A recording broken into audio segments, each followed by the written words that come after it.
Kabla ya Simba na Azam hajacheza Taifa. Wamecheza. Kafu alifungia uwanja. Hawajafungia. Kwa nini baada ya Yanga kupewa uwanja Kafu atangaza uwanja umefungwa? Unajua sababu nini?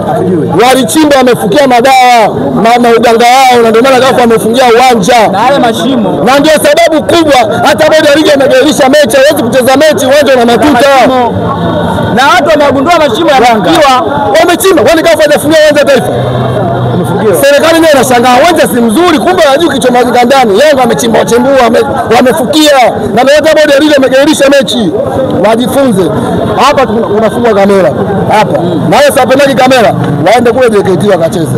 Kamera zinafungwa kesho kutwa. Na hata kwa Mkapa pia wanataka kushindana sikapiga mbili leo na mechi. Mtaalamu Kibdennis itakuwa Man City. Moyo akamzuia. Huyu mpanzo alitakiwa Ulaya kwa mapenzi yake akaja kucheza Simba. Wachezaji wa Simba na quality kubwa. Simba unaweza kutoa kikosi akipeleka UEFA. Yaani Simba anatoa kikosi na kipeleka UEFA na kinakuletea ubingwa Tanzania. Na kitu ambacho anashindwa kuelewa, hizi ni 60% ya kikosi cha Simba. Bado tunatengeza timu, natakiwa wajue 60% hizi. Tukishafika 100 au 90, tutaomba tuhamishwe. Bwana turudie. Tajiri Benja anasema, kiporo tunakula. Wakitualika futari tunakula. Na wao tunawala. Na safari hii kazi wanayo. tumemaliza.